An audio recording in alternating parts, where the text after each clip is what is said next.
Tonight at 10, we talk to the sprinter from Belarus who refuses to return home from the Olympic Games. Krystyna Tymanovskaya tells the BBC that she asked Poland for protection because of serious concerns for her safety. I can't go back to Belarus now, of course. It's definitely not safe for me. I have no idea when I can go back. It may be 5 or 10 years. During the day, the Belarus opposition leader held talks in Downing Street, urging the UK to put pressure on the ruling regime. We are fighting for rule of law in our country, for democratic changes, and Mr. Johnson gave me to understand that they will be with us.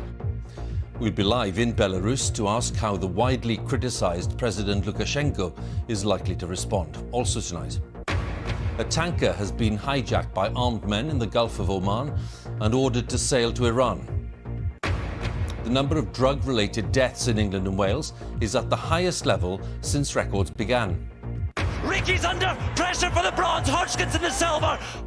At the Olympics, a sensational silver for Team GB's Keely Hodgkinson, who's just 19, in the women's 800 metres. Needs now this great dismount.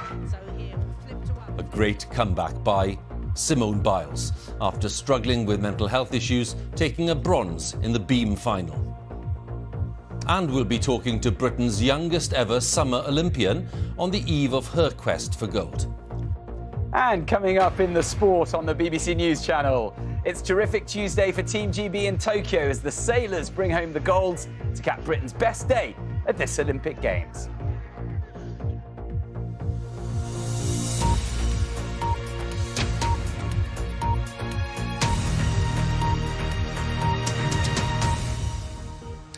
Good evening. Krystyna Tymanovskaya, the sprinter from Belarus, has told the BBC that her country is not safe and she might not be able to go home for many years.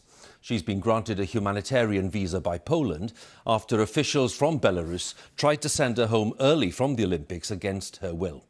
The Belarus opposition leader, Svetlana Tikhanovskaya, was in London today for talks with Boris Johnson. The Prime Minister said that the UK wanted to be clear in its support for the opponents of President Alexander Lukashenko, whose regime in Belarus has drawn worldwide criticism for its human rights abuses. Let's go live to Minsk, the capital of Belarus, joining our correspondent there, Sarah Rainsford. Well, yes, there's been a whole series of events recently that have really refocused attention on the situation here in Belarus, almost exactly a year on now from those highly contested presidential elections and the mass street protests, of course, that followed. Now, since then, there has been a massive crackdown by the authorities in Belarus. Human rights groups talk of hundreds of political prisoners now in this country. Also, all the key opposition figures are either abroad, forced into exile, or in prison here in the country itself. And now even Olympic athletes are being swept up in it all. She's a young athlete thrust into a political row she never sought. When sprinter Krystyna Tymanovskaya publicly criticised her coaches at the Olympics, they tried to force her back to Belarus. She refused. Speaking to the BBC from Tokyo, she said she was now scared for herself and for her family. I can't go back to Belarus now, of course. It's definitely not safe for me. I have no idea when I can go back. It may be 5 or 10 years.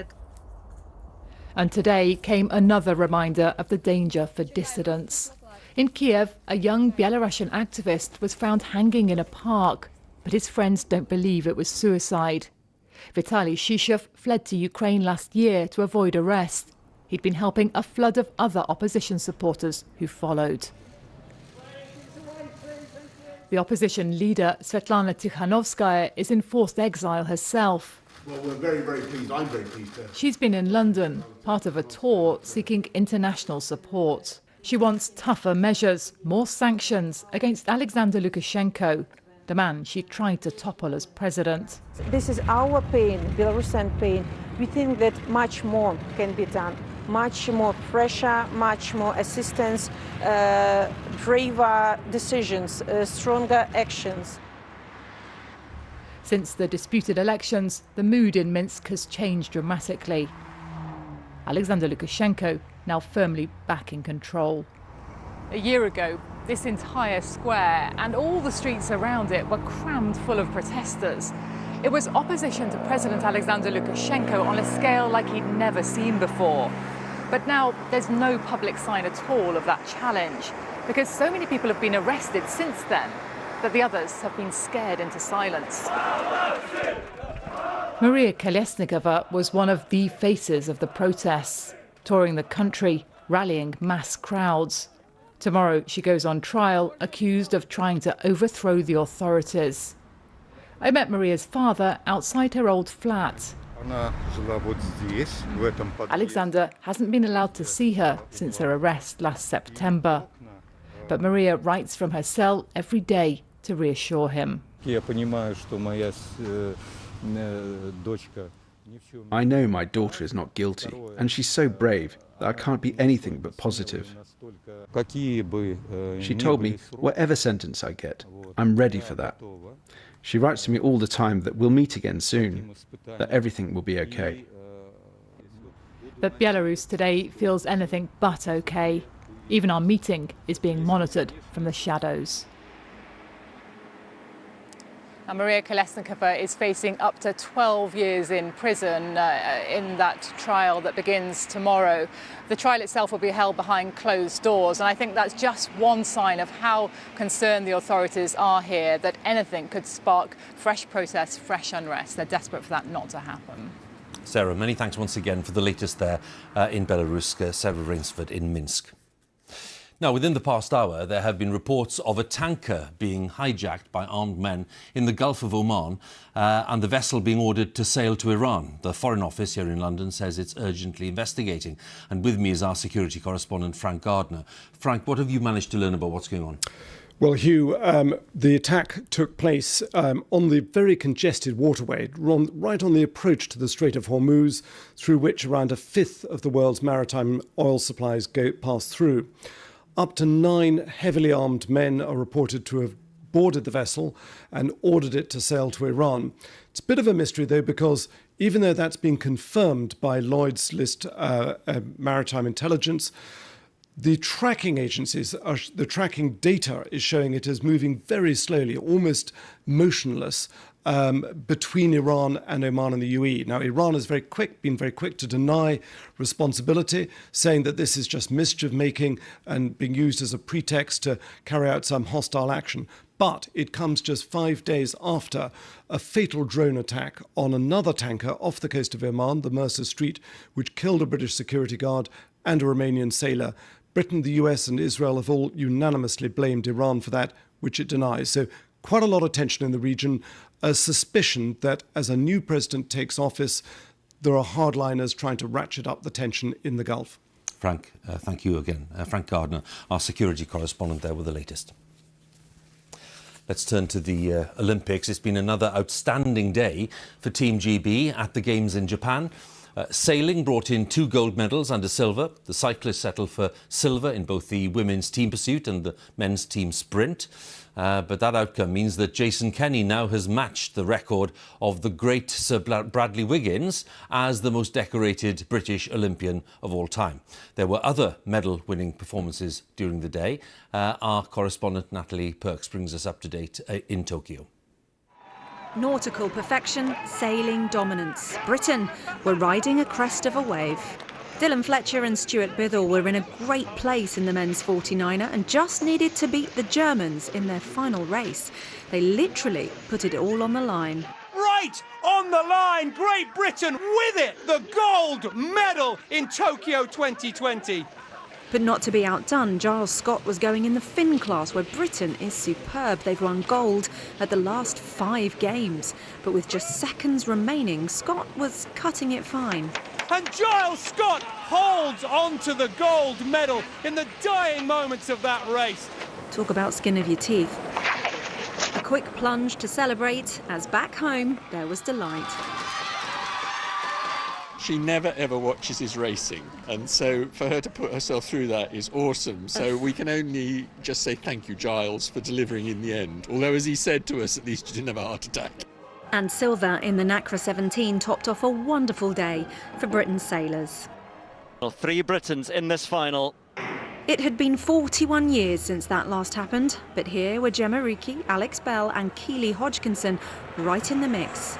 And it's Great Britain, second and third. Hodgkinson now striding towards silver. Uthing-Moe away and clear to the gold medal. She's going to take it. And Hodgkinson, Reekie's under pressure for the bronze. Hodgkinson the silver. At just 19, Hodgkinson's potent kick finish had propelled her onto the podium. Well, that's Britain off the mark with their first medal in the Athletic Stadium, and that silver is Britain's first medal in this event since 2004. And once the flag was round her shoulders, thoughts turned to those watching back home. They put so much belief in me, because I did it. What does this silver medal mean to you, Keely? This, because I don't cry. My friends will be like, what's she crying for? Dame Kelly Holmes was the last Briton to know success in this race. Her national record had stood for 26 years, till now. I think there'll be young girls looking up at them now, and, you know, in years to come, we'll see their legacy. But I'm just pleased to have played a part in the fact that I hope that I've inspired these 3 in particular, but anyone else, to do what I feel that they can do. And, you know, records are there to be broken. From one track to another. Britain had won gold in the men's team sprint at the last 3 games, but for Jason Kenny, Jack Carlin and Ryan Owens, today it wasn't meant to be. Gold for the Netherlands. That silver, though, Kenny's 8th Olympic medal, still saw him enter the record books, tied with Sir Bradley Wiggins as Britain's most decorated Olympian. Not to be outdone, wife Laura took silver behind a dominant Germany in the team pursuit, alongside Katie Archibald, Nia Evans and Josie Knight, her 5th Olympic honour. That family trophy cabinet must be groaning under the weight of those medals, and there could yet be more. Natalie Perks, BBC News, Tokyo. Simone Biles, the most decorated US gymnast of all time, says she's very proud of herself after winning bronze in the beam final. It's seen as a hugely impressive comeback for the 24-year-old, who's not taken part in many events during the Tokyo Games because she was dealing with mental health issues. Our sports editor Dan Rowan now reports from Tokyo. Here she is, Simone Biles, you can hear the... It was the welcome back Tokyo had been waiting for. Simone Biles returning to competition earlier, a week after the world's greatest gymnast stunned the sport by pulling out of the team finals to focus on her mental health. She's broken boundaries in every level. Having sat out 4 other events, her Olympics looked to be over. But today, on the balance beam, a final chance to remind these games what they'd been missing. Beautiful triple spin, she moves with such speed. Biles said she'd suffered from what gymnasts call the twisties, a mental block in which they lose their sense of orientation. But having amended her routine, the US superstar held her nerve. Needs now this great dismount. So here, we'll flip to 1, flip to 2, double pike, just like a jump off the so Simone Biles is back. Her series of withdrawals and now subsequent return here this evening is arguably the story of these games. One that has been a landmark moment when it comes to raising awareness of the pressures that athletes are under, even the greatest athletes, regardless of whether or not she wins a medal tonight. The smile had said it all, the sense of relief obvious. It had been enough to put her into silver position. Going for gold. Chinese sensation 16-year-old Guan Chen top scored, pushing Biles back into bronze. But this felt like a victory after one of the toughest weeks of her career. I was so nervous, but it just means the world that I can come out here and compete one more time before this Games is over. On the other ones, I physically couldn't twist in the air. I would just keep crashing, and I just wasn't cleared safely to do those things. Mine's not there. As well as praise, Biles had faced some criticism for deciding not to compete after losing her bearings during this vault last week. But one of her former teammates says her impact goes well beyond her 7th Olympic medal. She is someone that has transcended gymnastics, made it mainstream. She's allowed people to engage and follow it, and I think that her legacy will live beyond sports with what she's done this weekend. So, I mean, it's made a bigger impact than if she would have won all 5 medals. These games, perhaps her last, did not turn out as Biles had expected, but her 7th Olympic medal may prove to be the one she's most proud of. Dan Rowan, BBC News, Tokyo. The athlete Karsten Warholm of Norway has had a stunning day. He won gold in the 400 metres hurdles. And in the process, he destroyed his own previous world record. He said after the race that it hadn't quite sunk in yet, but he felt ecstatic. With more on that and some of the day's other achievements, here's our correspondent Andy Swiss. I cannot believe what we've just seen. Not so much rewriting the record books as ripping them to pieces. The Olympics have seen some remarkable feats over the years, but nothing like Karsten Warholm's. The Norwegian was favourite to win the 400 metres hurdles, but something extraordinary was happening. World records are supposed to get beaten by fractions. This was on a different planet. Warholm is going to go away to take the win. It's gold for Norway. 45.94. A shirt-shredding, jaw-dropping moment. He'd smashed his old record by the best part of a second. And if the world was in wonder, well, so was he. I can't believe the time. A lot of time I've been asked about the perfect race. I said it didn't exist. But this is the closest thing I've ever come. Commentators, meanwhile, were left reaching for the superlatives. That performance by Karsten Warholm is possibly the best I've ever seen. For many, Usain Bolt's blistering 100 metres record of 9.58 had been the pinnacle of athletics, but now that famous landmark has a rival. We always felt there was a potentially an opportunity for Usain to go a little bit quicker. This world record, I just think, has just been taken so far out of the norm, the normal realms, and that's why I think it's so incredible. But he wasn't the only history maker, as the women's 100 metres champion Elaine Thompson-Herah took the 200 metres. She's beginning to come away, she's going to make it a double. It's the second games in a row she's won both sprints, the Jamaican becoming the first woman to clinch the so-called double-double. And there was more success for Britain. In the boxing, Pat McCormack had to settle for silver after losing his welterweight final. While in the diving, there was a bronze for Jack Law. Law later revealed he'd considered retiring earlier this year because of mental health issues. This, he said, was redemption. Andy Swiss, BBC News. So let's take a quick look at the medal table after 11 days of competition. After all those medals today, in the sailing, cycling, boxing, diving and on the track, Team GB are currently in 6th place with a total of 43 medals. Now, in Scotland, the First Minister, Nicola Sturgeon, has announced that most COVID restrictions will be lifted next Monday. The picture across the UK, according to the latest official figures, shows that there were 21,691 new cases of coronavirus in the latest 24-hour period. And that is the 5th day in a row that the numbers have fallen. Hospitalisations have also decreased. So does this mean that the trend is now firmly downwards and that more optimism is justified? Our health editor Hugh Pym has been taking a look at the figures and what they could mean, and a warning there is some flash photography in the report. Remember this? Nightclubs opening up in England on July the 19th, along with the ending of remaining legal restrictions. Scientists had predicted this would fuel the spread of the virus with more cases, but it hasn't happened. In fact, they've gone the other way. Now, one of the experts who expected case increases says it's come as a surprise. All the indications now are that there was a real reduction in cases, particularly in adults between 20 and 40 years old. COVID's had a habit of surprising us, and this is a good surprise for a change.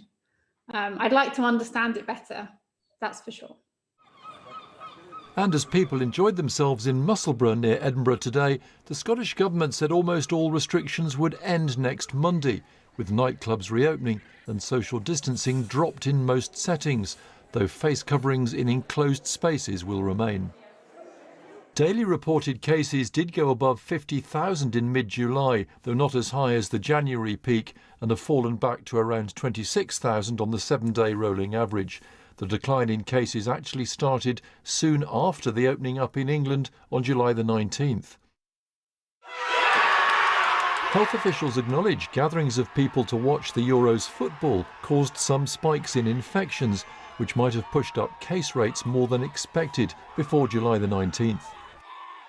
Since then, it seems, even with new freedoms, people have remained cautious, for example with mask wearing, and that could have been a factor in curbing the spread of the virus. we have perhaps assumed that people would go slightly more back to normal than they actually have. And I think probably what's happening is that a lot of people are being a little bit more cautious in terms of returning to normal, which is why what we're seeing is probably on the slightly lower end of some of the modelling forecasts. So what does all this mean for the NHS? There were fears that hospitals would come under intensifying pressure this month as infections continued rising. Here's what's been happening with daily COVID hospital admissions. They started rising quite sharply in late June and right through July, though they do appear recently to have levelled off a bit and are not accelerating at the rate which some experts had predicted. The vaccination rollout has played a major part. Nearly 89% of adults have now had a first dose and 73% have had both jabs. There was a reminder of the tragic COVID toll today, with more than 100 deaths reported, reflecting cases first identified a few weeks ago. But there's a growing consensus that there won't be another surge as a result of the opening up in England last month. Hugh Pym, BBC News. The United Nations says at least 40 Afghan civilians have been killed in intense fighting in the past 24 hours as the Taliban and government forces battle for control of the capital of Helmand province. It said thousands of people in Lashkargah have been displaced. The UN also highlighted concerns about people's homes being occupied by fighters. We can talk now to our chief international correspondent, Lise Doucet, who's in Kabul tonight. Lise, what is your reading of the situation there? Well, Hugh, as this night began, a senior military source said to me the skies are clear tonight. In other words, now is the time to unleash an operation to clear Taliban from the provincial capital, Lashkargah, in a campaign led by a ferocious bombing by Afghan forces, still backed up by US air power as well as drones. And that is why the commanding officer in Helmand, the British-educated General Sami Sadat, urge residents today to leave the city. But these are terrifying times for the residents of Lashkargah, in fact, all of Helmand province, where people have been hiding in their homes, nowhere else to go, nowhere to hide, to escape the gunfire. And these are deeply uncertain times right across Afghanistan, including here in Kabul tonight, where a powerful car bomb suddenly exploded outside the home of the defence minister, right next to the highly protected enclave, which houses most of the embassies and government officials. The attackers moved into his villa, provoking a gun battle lasting more than 3 hours. So tonight, Kabul was shattered by the sounds of suicide vests exploding, small arms gunfire, and it was competing with another event that Afghans had been taking to their rooftops to shout Allahu Akbar in support of Afghan government forces. With every day, this war changes shape and gets worse. Lise, many thanks again. Lise Doucet, our chief international correspondent, with the latest on the situation in Kabul. Now, the number of drug-related deaths in England and Wales has reached the highest level since records began nearly 30 years ago. There were over 4,500 deaths linked to drug abuse registered in 2020, according to the Office for National Statistics. But delays in registration caused by the pandemic mean that around half the deaths reported happened, in fact, in 2019. The record figures for Scotland were published last week. Now, the latest figures for England and Wales represent a 3.8% increase on the previous year. The trade in illegal drugs has increasingly been blamed for rising levels of violence in towns and cities across Britain. In the seaside community of Rhyl in North Wales, research by BBC News shows that violent crime increased for 4 years before the pandemic struck, with drug gangs playing a significant part, as our social affairs correspondent Michael Buchanan tells us. They caught 3 people injecting there the other day. Weekend patrol in the most violent neighbourhood in Wales. He said he was going to pinch me. I did not step forward. Right, look, we're not going anywhere. As COVID restrictions ease, there's fear here as elsewhere that serious crime will increase. Violent crime for a long time in Rhyl was linked to the nighttime economy. Assaults and beatings and stabbings, a consequence of drinking too much, often at the weekend. But in recent years, the nature of violence here has changed dramatically. The town is plagued by so-called county lines, gangs from big cities importing violence as they battle for control of the drugs market. When we get rid of one county line, then another will pop up. This car chase ended with feuding criminals murdering a local man, the drugs trade killing both users and dealers. These are vulnerable people. They exploit them. They look to get them hooked on drugs. And when they can't pay for them, they look to encourage them to commit violence themselves or to deal on their behalf.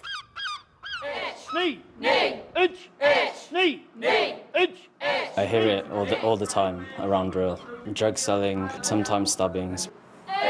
In Rhyl's poorest neighbourhood, this club offers an alternative. Good, Maggie. Self-defence, discipline, and perhaps most importantly, resilience. We try and get the youngsters off the street. We stop them having peer pressure. We give them confidence so they can say no to drugs and things like that. And we try and teach them to be respectful and disciplined. There is broad agreement that offering these youngsters a future, reducing the harm from drugs and violence, begins by instilling ambition. It's one of the key ways out of deprivation for me is education. To start with people at the youngest. So we have invested nearly 50 million in the school facilities in Rhyl in order that those young people feel that we've got pride and provide the opportunity for them to reach their potential. The police accept they can't arrest their way out of Rhyl's problems. I mean, they're about the only two lights. Only investment in the root causes of drug addiction and crime, they say, will make a long-term difference. Michael Buchanan, BBC News, Rhyl. Before we go, some time for some more Olympic news, because tomorrow morning, Team GB's youngest ever summer Olympian will be competing. Skateboarder Sky Brown turned 13 just last month, and Natalie Perks has been to meet her.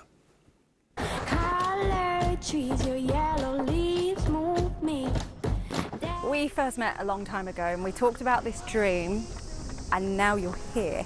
Yeah. What does it feel like? It's insane. It's unbelievable. It's so cool to be here. And at the village, there's like all different kinds of people, like super tall people and like super strong people. Was there a moment where you thought, the Olympics isn't going to happen? I thought maybe it wouldn't happen. I was like crushed. I was a little bummed, but people's lives are more important, so I thought about that and got through it. You and I last spoke after a really serious accident that you'd had. Yeah, that was definitely a heavy time for, you know, my parents, my family, and it was bad, but I really think the accident made me want to go harder, and, you know, yeah, what doesn't kill you makes you stronger. And so how important is it for you to have your dad here with you? Oh, it's really nice, you know, I'm still pretty young, and you know, it's nice to have someone here to like look after me, and it'll be hard without my dad. You are going to make history for Britain. Has that sank in? What does that mean to you? It was my dream to be one of the youngest in there and, you know, show girls that it doesn't matter how old or young you are, you can do anything, you know. We've seen you win some big events in the last year since we last saw you. How much confidence has that given you? I'm feeling good and I can't wait. I'm gonna really try to get on the podium and get a medal, get a gold hopefully. But no matter what happens, I just want to inspire girls around the world, and hopefully they will see, you know, this little girl here and like, oh, if she can do it, I can do it too. That's my goal. That's why I want to be in the Olympics. And very best of luck to Sky tomorrow. That's it from us. Now on BBC One, it's time to join our news teams where you are. Have a good night.